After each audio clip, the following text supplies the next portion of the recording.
دوو نەفەری پۆڵەنی بوون کچێک و کوڕێک بوون پێش ئێمە ڕۆشن خۆم جێگۆ بانوشتەکانم لە بارەگاکە لە بانەگای سی هەڵگرتەوە کە ڕۆشتن و لەوێ ڕقبوونەوە عەبری خۆیان کرد. کاومار شاخوانی وای لات تۆ خەڵکی زۆر ئارەزووی ئەنجامدانی ئەکات. ئایا ئەمە ئەوەنە وەرزشێکی ئاسان و سادەیە؟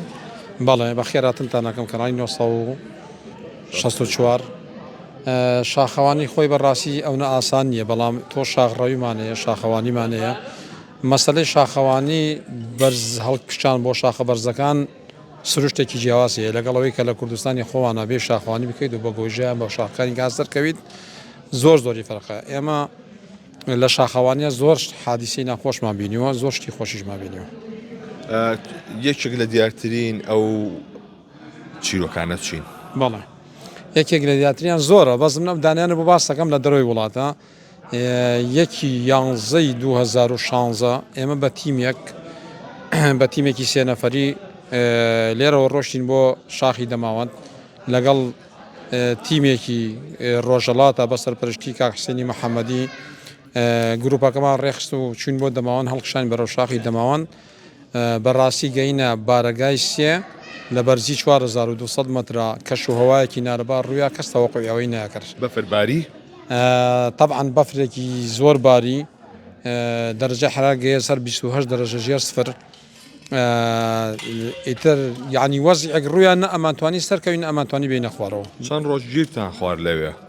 ئێمە سێ شەو تقریبان لەوێ ماینەوە سێ شەو سێ ڕۆژ ماینەوە پێشەوەی ئێمە بڕێن بە نیو سەعات بە سێ چارەک پێش ئێمە دوو نەفەر بۆ شاخەوە بوون یعنی لە غەیری ئێمە کەسێکی پێوە نەبوو دەماوەند لەو ساڵەوە دوو نەفەری پۆڵەنی بوون کچێک و کوڕێک بوون پێش ئێمە ڕۆشن خۆم جێگۆ بانوشتەکانم لە بارەگاکە لە بانەگای سی هەڵگرتەوە کە ڕۆشتن و لەوێ ڕقبوونەوە عەبری خۆیان کرد.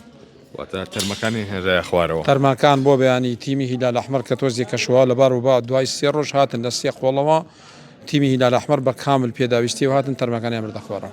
باشە ئێوە خواردنتان پێما لەوێ ئاوتان پێما؟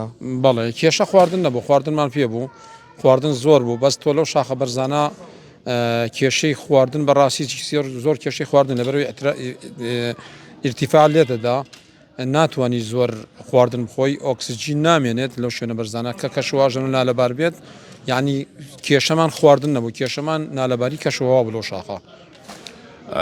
لە دوو ڕۆژی ڕابردووە باوبارانێکی زۆر بوو شەپۆلێکی زۆر بەهێز ڕووی لە هەرێمی کوردستان کرد لەم حاڵەتانەیە خەڵک چێ بۆ شتە شاخ؟